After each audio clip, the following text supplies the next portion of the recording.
salli wa sallim wa barik alaihi ala habibina wa syafiina wa qurrati a'yunina sayyidina maulana Muhammadin wa ala alihi wa sahbihi wa man tabi'ahum bi ihsan ila yaumil qiyamah.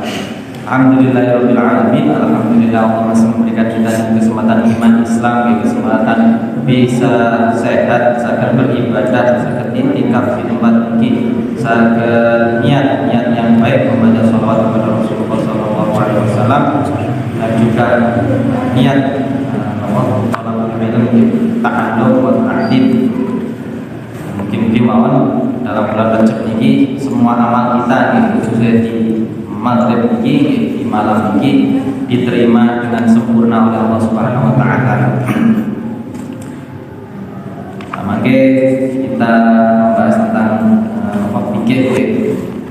Kemarin kan sampun tentang air, tentang kondisi air, tentang bagaimana air dibagi menjadi 4 bagian. Kemudian karena sesuai dengan kitab ini, maka insya Allah ini membahas tentang bil awani, tentang tempat-tempat wadah yang kita pergunakan. Karena dalam berwudu itu pasti memerlukan wadah. Dalam kita minum pun juga memakai suatu wadah, ataupun dalam hal ini yang dibahas tidak hanya wadah tapi berbagai macam perabot, terutama yang dibahas dalam bab ini biasanya adalah tentang emas dan perak. Kita ketahui kan emas dan perak ini siapapun, entah orang tersebut itu orang kaya ataupun orang miskin, ini pada umumnya mereka pasti mengetahui bahwa emas dan perak ini harta yang berharga. Dan dalam hadis Nabi menyatakan, la tashrabu fi aniyatil dhahab wal fiddah wa la talbisul harir wa dibaj fa innaha lahu fid dunya wa lakum bil akhirah. Janganlah kalian ini meminum dari wadah yang berasal dari emas ataupun wadah dari perak, dan janganlah kalian memakai pakaian sutra yang murni fa innaha lahu fid dunya, karena karena hal-hal tersebut emas, perak, sutra ini adalah untuk lalu bagi orang yang tidak muslim, orang kafir di dunia ini, perhiasan-perhiasan mereka. Dan seandainya kita masuk surga, ini adalah perhiasan-perhiasan kita di dalam surga. Syaratnya tapi di dunia tidak boleh menggunakan bahan-bahan tersebut, utamanya untuk wadah. Ini berbeda dengan perhiasan wanita. Ini wadah, entah wadah tadi ini bejana, gelas, piring, ataupun wadah ini sesuatu yang bentuknya betul wadah. Corot yang lanang misalkan gitu. Niki punya pulpen, tapi pulpennya dari emas misalkan gitu. Ataupun sisir dari emas. Niki juga masuk kategori yang diharamkan baik bagi laki-laki ataupun perempuan. Tidak ada bedanya. Kalau perempuan ini boleh memakai perhiasan, kalung, gelang, anting-anting. Tapi seandainya ada perempuan ini punya sisir emas, itu tidak boleh dia makan. Seperti zaman kerajaan-kerajaan zaman dahulu, rojo ini memiliki piringnya dari emas, teko dari emas, gelas dari emas, dan perabot-perabot yang lain dari emas. Meskipun emas ini pada dasarnya kan logam paling bersih. Seandainya kita taruh air pun tidak akan keluar tayere. Corona ini pun bersih. Perak juga semacam itu. Tapi kita dilarang untuk memakai wadah-wadah tersebut, utamanya karena ini hubungannya dengan bersuci. Tidak boleh kita gunakan untuk bersuci, untuk gayung kita adanya gitu. Atau zaman modern kadang-kadang ada orang kaya, sangat kaya gitu, WC-nya pun dari emas. Ini pun tidak diperbolehkan. Karena yang memakai motor pada dasarnya bukan orang Islam, tapi orang Muslim. Sedangkan kita insya Allah di akhirat tembok bata rumah kita dari emas, dan yang lainnya bukan hanya tembok hanya sebagian batako nih bata menyusun rumah kita, tempat tinggal kita di akhirat, salah satu bentuk rumahnya, salah satu bahan bakunya adalah bata dan emas. Ini belum yang lainnya, belum tackle misalkan atapnya dan lain sebagainya yang dari berbagai macam perhiasan. Itu emas. Tapi seandainya ada orang ini, kalau emas dan perak ini kan umum, semua orang bisa mengetahui bahwa hal tersebut barang yang berharga, ketinggal mengkilap. Seandainya meskipun kalau zaman saniki itu ada logam yang lebih mahal dari emas, seperti platina misalnya, yang asli bukan emas putih tapi yang platina. Kalau emas putih kan emas diberi cairan kimia warnanya jadi putih, tapi kalau yang platina asli itu dari sisi harga lebih mahal. Ataupun intan, batu permata, ini meskipun harganya lebih mahal, tapi tidak semua orang ini mengetahui bahwa hal tersebut ini barang mahal.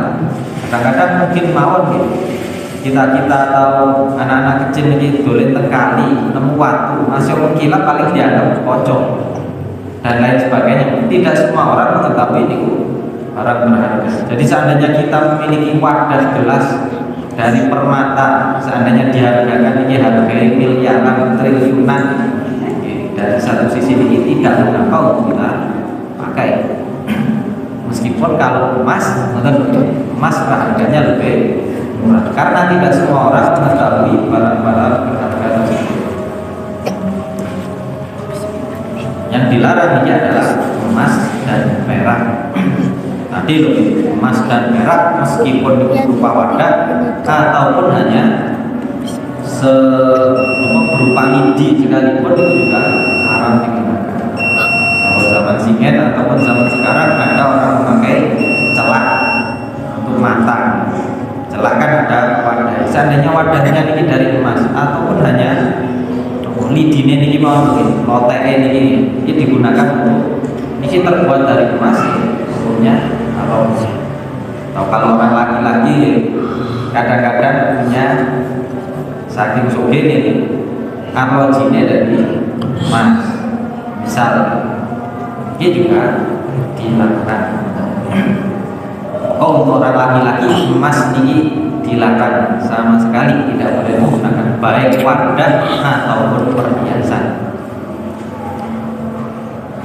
Sedangkan kalau perak, kita laki-laki bukan masalah memakai perak, asal bukan berlebihan, bukan 10 jari langsung cincin keseluruhan. Ataupun kalau cincin bukan masalah, tapi kalau perhiasan kita pakai kalung, kita pakai tabung gelang, ini masuknya ranahnya adalah tasyabbuh bil nisan. Haramnya gara-gara menyerupai perhiasan perempuan. Soalnya sing damel kalung, damel gelang ini adalah perempuan, bukan laki-laki. Itu keterkaitan dengan emas yang tidak boleh kita gunakan. Baik tadi emas murni atau emas tadi ini sudah dicampur, ataupun bahkan cincin yang kita pakai ini bukan emas tapi dilapisi dengan lapisan emas. Ini pun tidak boleh kita gunakan. Haram dengan rincian semacam tadi. Karena emas kali perak niki dari satu sisi keharaman dianulai, niki emas dan perak termasuk istilah itu barang ribawi, barang yang bisa masuk riba di dalamnya. Seandainya praktek kita ketika bertransaksi dengan emas ataupun perak bisa salah. Yang paling gampang pun ya, lanang ini senengannya akik. Seandainya kita pulau nggak ada akik, berat mbaknya ini, berat cincin dari peraknya ini beratnya 10 gram misalnya, ataupun 5 gram, kata 5 gram. Terus batunya itu di zamrud misalkan, kemudian pulau nggak seneng cincinnya Kang Yusuf ini misalkan ada cincin perak sama, cuma batunya ini berbeda kemudian berat peraknya ini hanya 3 gram. Seandainya milik saya ini peraknya 5 gram, milik Mas Yusuf ini 3 gram. Kemudian karena sekwes ijol-ijolan tekno tak tuku abe sing 5 gram. Praktek semacam ini masuk kategori riba. Soalnya jual beli dengan barang yang beratnya berbeda. Maksudnya perak dengan perak beratnya berbeda, tidak sama. Karena barang yang masuk riba ini ketika bertransaksi dengan barang yang sama, ini harus sama beratnya, harus langsung diserahkan, harus serah terima, tidak boleh dihutangkan, langsung dibayar kontan. Jadi kalau beratnya sama, tidak boleh kita tukar menukar, saling tukar menukar. Itu masuk kategori riba. Itu yang paling jelas. Ataupun mungkin praktek kita nih, karena ini hubungannya dengan emas juga. Kadang perempuan dengan gada istri, gada ibu, gada adik, mbak misalkan punya perhiasan emas, punya perhiasan kalung ini seberat 5 gram, katakanlah 5 gram emas, 18 karat. Kemudian karena tahun baru atau hari raya kepingin ganti emas, kepingin ganti, nah ini bukan 3 gram yang 18, bukan 5 gram yang 18 karat, tapi kepingin ganti yang lebih mahal lagi, kepingin ganti harganya ini gram-gramnya ini adalah 10 gram misal. Kemudian prakteknya langsung kita ke toko emas, Pak, saya mau tukar tambah kalung tersebut, kalung ini misalnya. Kalau dalam syariat kita, ketika kita jual beli emas dengan emas, dia harus beratnya harus sama, coro karate juga harus sama. Karena berhubung milik saya ini 5 gram, saya mau tukar tambah dengan 10 gram, meskipun saya menambah uang, tapi kan prakteknya saya membeli emas dengan emas, emas yang 5 gram saya tambah uang dengan emas yang 10 gram. Semacam ini juga mengkhawatirkan, ini termasuk praktek yang bisa mau jual beli yang tidak sama beratnya antara emas dengan emas. Kalau logam lain saya kesok dengan gada mesinnya ini 1 ton, digede cuma dengan emas 1 gram misalkan, bisa karpe barang-barang sampean itu dengan, karena logamnya berbeda, satu emas satu barang lain. Tapi kalau emas dengan emas dia harus hati-hati karena rawan unsur riba. Tidak boleh utang juga. Maksudnya tidak boleh utang, saya membeli emas 1 gram dibayar dengan emas 1 gram, tapi bayarnya beda. Akadnya sudah terjadi, tapi emas 1 gramnya masih ada di rumah, belum saya serahkan. Itu maksudnya utang emas. Itu tidak boleh. Jadi guys, praktek semacam itu masuk kategori riba. Jadi guys, kita harus berhati-hati karena dalam Al-Quran kan ya sudah jelas, wa ahallallahu bai'a wa harrama riba. Allah ini menghalalkan baik dan mengharamkan riba. Walaupun itu yang keterkaitan dengan emas. Kemudian kalau zaman dahulu misalkan Rasulullah dan sahabat-sahabat lain, kadang-kadang mungkin kita pernah mendengar mereka kok kadang-kadang memiliki pedang ada lapisan peraknya, kadang-kadang ada yang lapisan emasnya.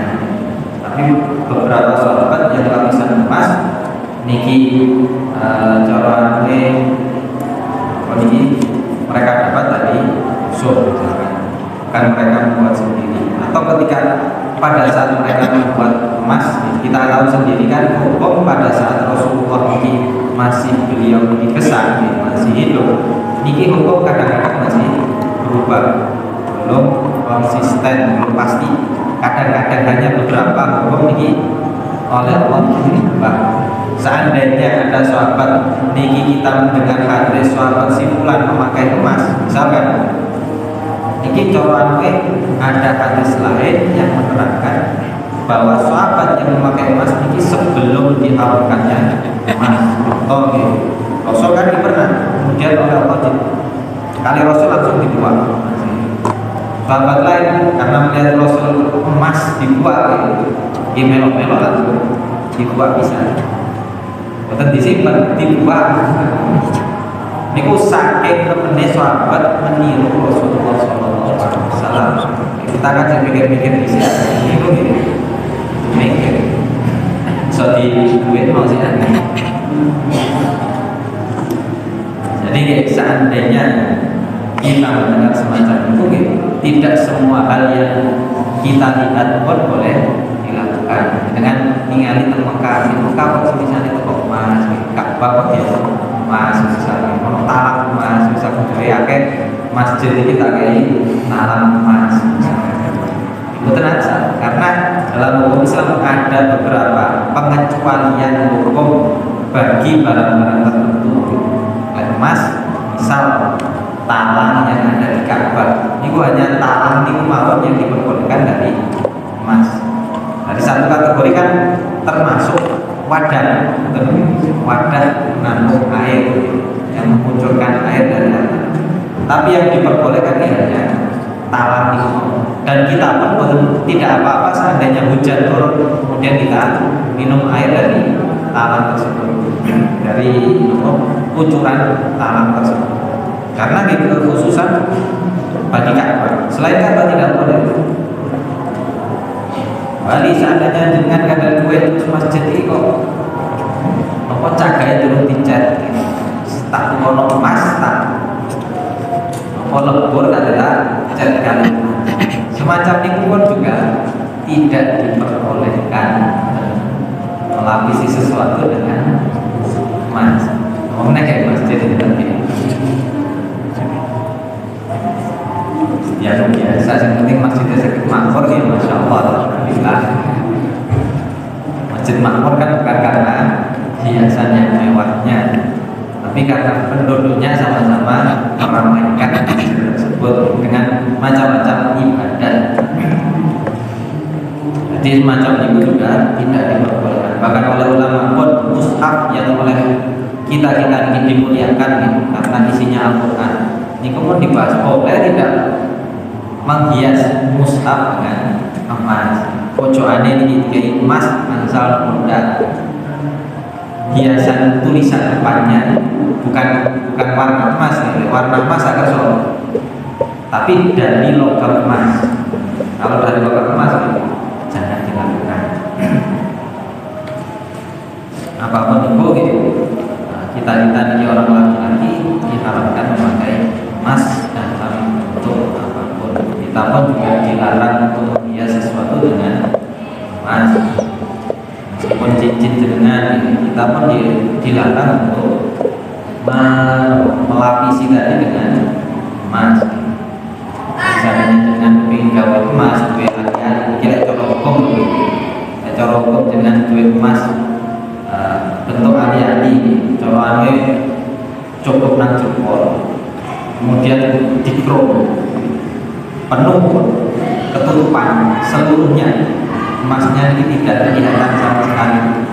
Dari sisi hukum, kalau tadi gak boleh, karena kelihatan dari luar bukan emas.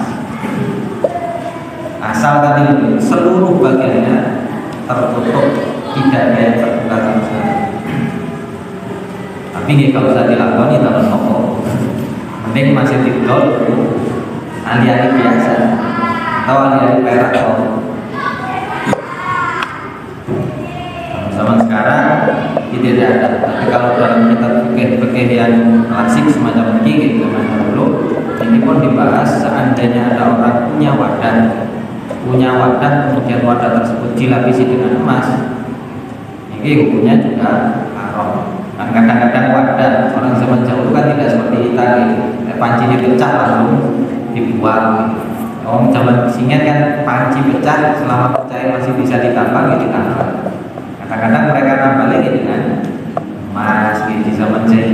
oleh Rasulullah dilarang ditambal dengan emas. Seandainya ditambal dengan perak, seandainya sedikit, bukan masalah, cek tambah api.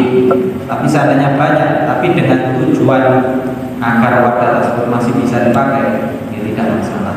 Zaman saat ini kan jarang, tidak ada mungkin orang yang menambal wadah perabotan mereka dengan perak atau emas.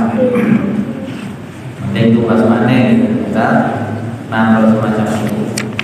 Kemudian kalau tadi pengecualian tadi kan pertama pengecualian itu misal talangi Ka'bah.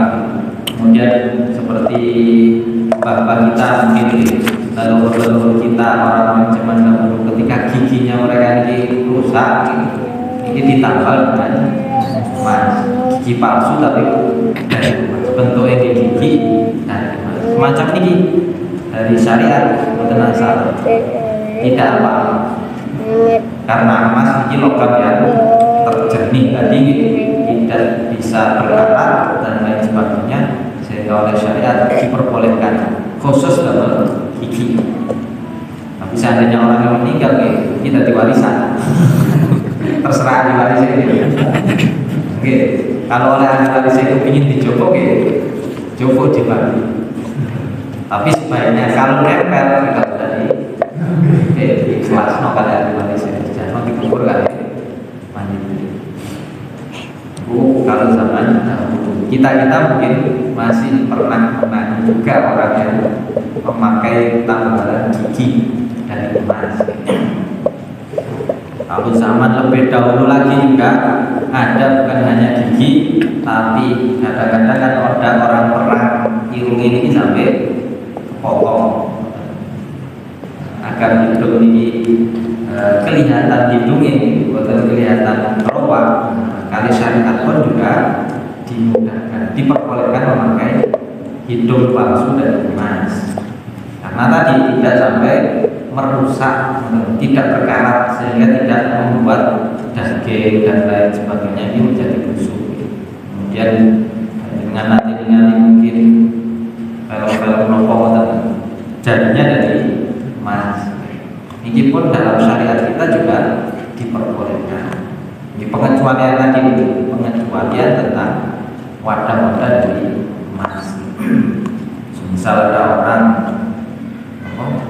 tulangnya diganti kali emas, adanya dari satu sisi bukan masalah, karena bukan bersih, karena seandainya di dalam pun juga tertutup. Ini seandainya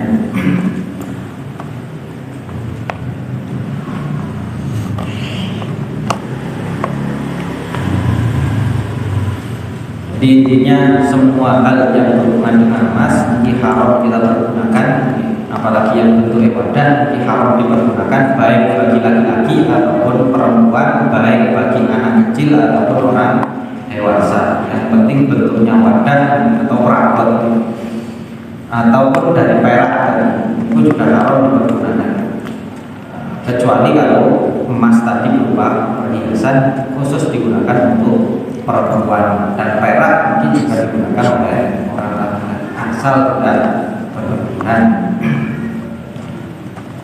Dan tadi intinya pun sampai jalan kita bertransaksi saling tukar emas dengan emas, perak dengan perak, sudah jadi jangan sampai masuk kategori riba, sehingga kalau riba itu bahkan saya ada tempat saja rokok sesuai dengan firman Allah, sesuai dengan hadis Rasulullah SAW. Jadi kita diselamatkan oleh Allah dunia dan akhirat, diberikan petunjuk yang benar, kita diberi barokah di bulan Rajab ini, di bulan Syaban, dan diberi umur yang panjang, kesehatan yang prima, sampai menangi, sampai sempurna ibadah di dalam bulan Ramadan. Amin. Bisa bermanfaat barokah dan orang-orang kita. Bismillahirrahmanirrahim. Alhamdulillahirrahmanirrahim.